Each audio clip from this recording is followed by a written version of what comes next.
Hello and welcome to another one of my videos. Today we're going to talk about sex. We're going to talk about whether there's any scientific evidence to prove positions or timing or all the stuff you need to know about when to have intercourse to get to your baby. If you haven't already subscribed, please subscribe to my channel, click the bell so every time I release a new video you get notified.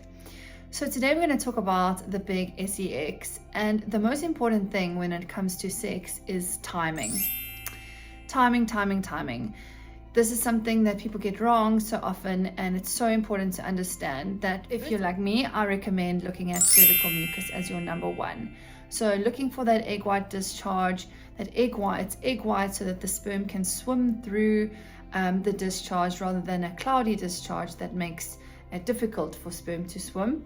And making sure that when you see that egg white discharge, you have intercourse. The second way of knowing whether you're ovulating is doing your basal metabolic temperature and knowing that because of the hormones related to ovulation, your basal temperature does increase slightly, often up to 1 degree, and that means you are ovulating, and so intercourse is essential over that time if you're trying to conceive. The third way is to use your ovulation sticks or your ovulation kits, which pick up the hormone LH in your urine.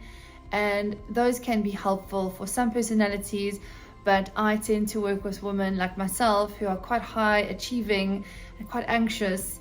And so I often recommend leaving the ovulation sticks and just using every time you go to the toilet and wipe, looking at your cervical mucus and starting to see the differences in that. Then we come to the next question of sex positions. So there isn't very much research out there to back up that the position of intercourse has any direct effect to the outcome of conception.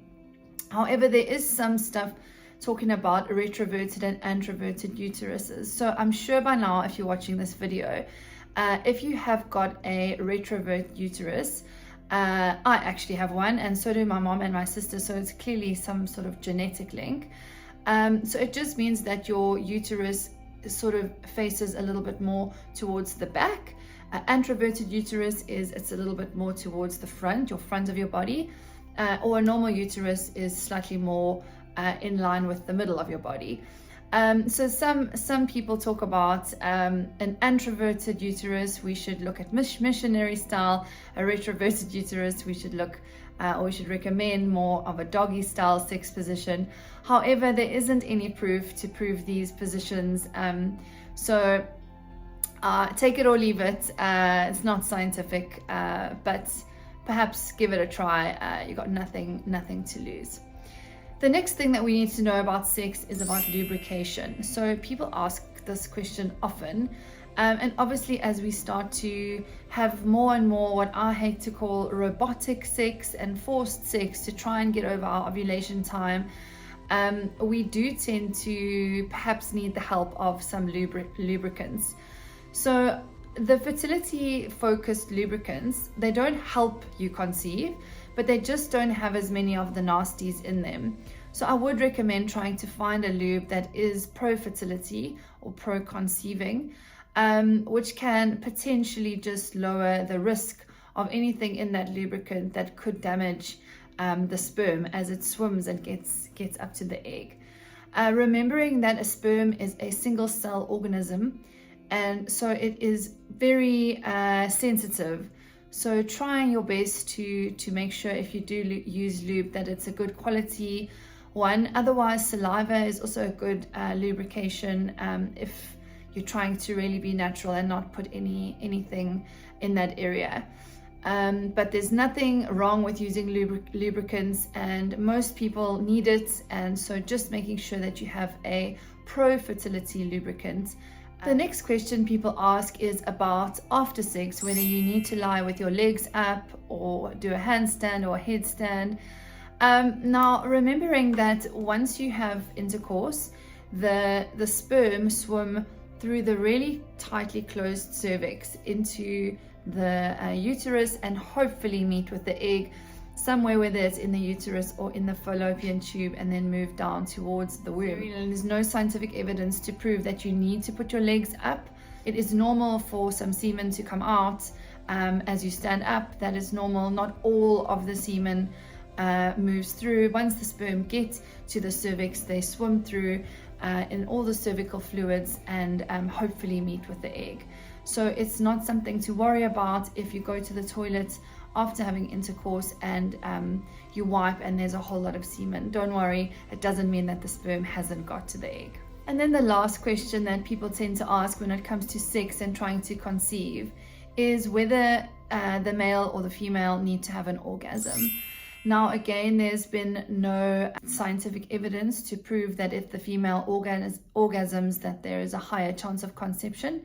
However, we need the man to ejaculate, so we want him to orgasm. But as a female, if it doesn't happen for you, it doesn't mean that you've missed your chance. However, it's not the most important thing when it comes to a happy sex life. And this is something that's really important to touch on in this video is if you're feeling as though your sex life has deteriorated and a lot of it is functional or robotic, I just want to tell you that it's totally normal. As you journey along this journey, and hopefully your journey ends soon and you get to your baby, it's normal that it does become forced often and timed and exhausting. And for anyone watching this video who's feeling that way, I know how you feel, and I'm sorry that you're having to go through this. But before you lose hope, I want you to, once you're doing everything physical, remembering that fertility is so much more than just your physical body. Your physical body is one of the puzzle pieces of the fertility journey, but looking at your emotions and your mind and where your head's at, knowing that things like fear and trauma can affect our survival brain, that affects our reproductive system and can potentially be holding us back from getting to our baby. So remembering there's so much more to this fertility journey, and if this is resonating, perhaps log on to another couple of my videos. I'm a huge believer in the mind-body connection. I really believe that the mind has a big role to play in getting us to our babies when things are not necessarily happening as quickly as we want them to. So there's your answers about sex. Don't worry too much about position, making sure that timing is the most important thing, and making sure that you are covering all bases, turning over all stones to get to your baby.